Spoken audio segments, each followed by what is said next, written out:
The wreck in the pines. The fire in the sky. The first ones to see it were a pair of truckers crossing the empty stretch of Route 28 through northern Montana. They reported a fireball streaking across the sky, trailing green and orange sparks.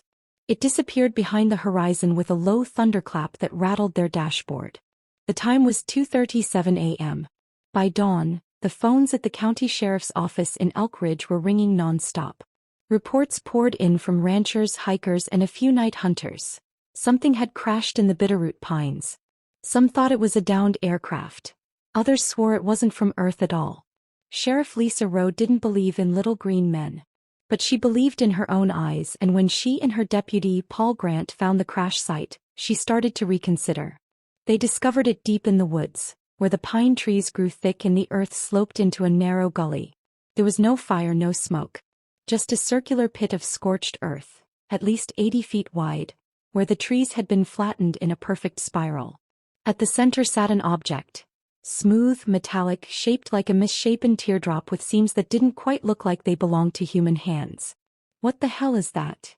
Paul murmured. Lisa didn't answer. She walked closer, boots crunching over blackened pine needles. The air smelled like ozone and rust. The object was damaged, jagged holes in its hull, fluid leaking out that hissed when it touched the ground. No writing. No windows. No insignia. Just smooth metal, too cold for something that had recently fallen from the sky. Then they heard a sound, something clicking or tapping from inside. Lisa took a step back. "Paul," she said slowly, "call this into state. Oh wait. Call the feds. Tell them we found something. Tell them we don't know what it is." The quiet arrival. By 10 a.m., a black SUV with tinted windows was parked at the site. 2 men and 1 woman in dark suits emerged. No agency name, no credentials, they showed the locals. The tallest man introduced himself only as Agent Whitaker. The others didn't speak at all. They took over immediately, ushering Lisa and Paul back with brisk efficiency. Within hours, a perimeter was set up. Helicopters hovered in lazy circles. A truck arrived with strange equipment. Scanners, radiation meters, and even what looked like a cryo container. Lisa wasn't the kind of sheriff to give up jurisdiction easily, but something in Whitaker's tone, something cold and precise, made her think twice about pushing back. "I need to know what's going on in my county," she insisted. Whitaker offered her a smile that didn't reach his eyes. "Sheriff, if we told you, you'd wish we hadn't." The first recovery. They moved fast.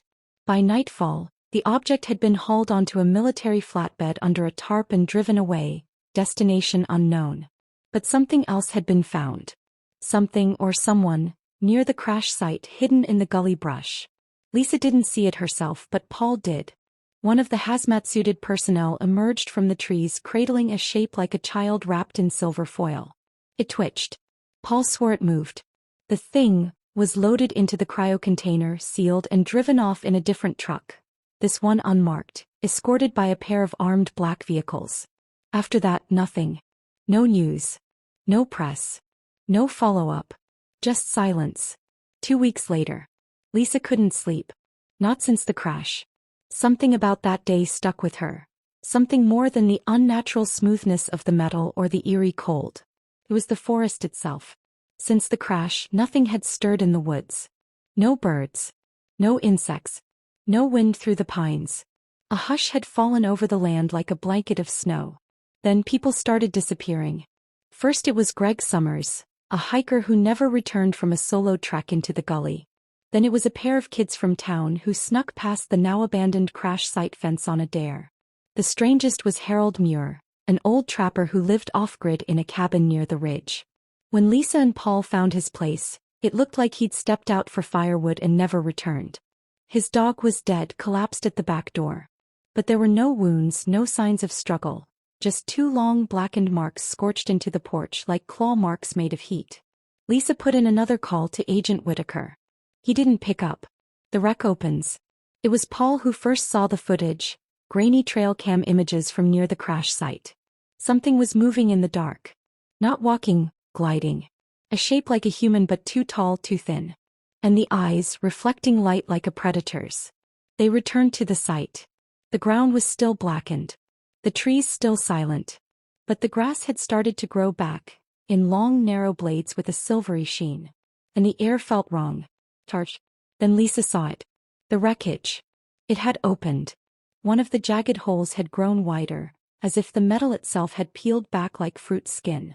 Inside she glimpsed something wet and shifting. Tubes. Sacs. Something pulsing. They heard the tapping again. Louder now. Faster.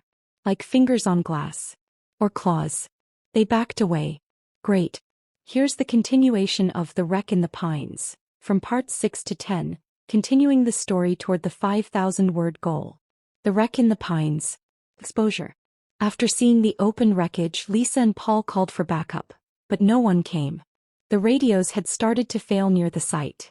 Static, distortion, then silence. Paul's phone began acting up too. The screen flickered with strange geometric patterns before dying entirely. Lisa's battery drained from 80% to 0% in less than a minute.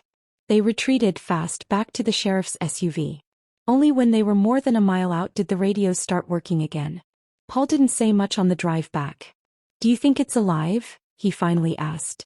Lisa didn't answer. She couldn't. The witness.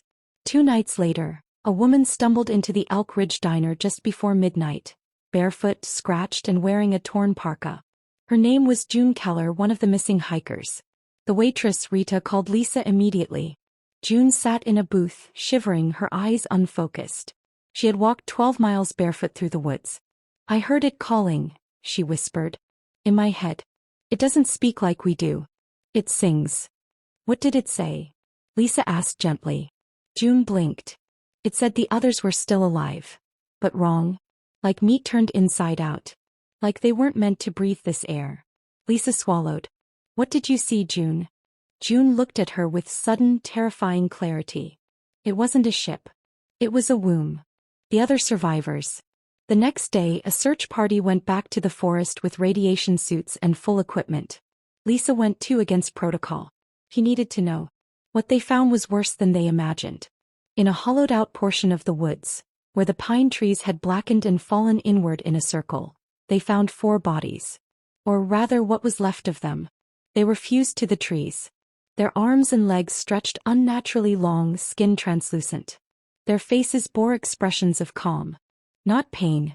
Not fear. One of the agents scanned the area with a Geiger counter.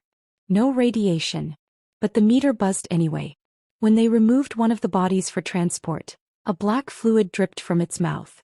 It hissed on contact with air and burned through the steel skin.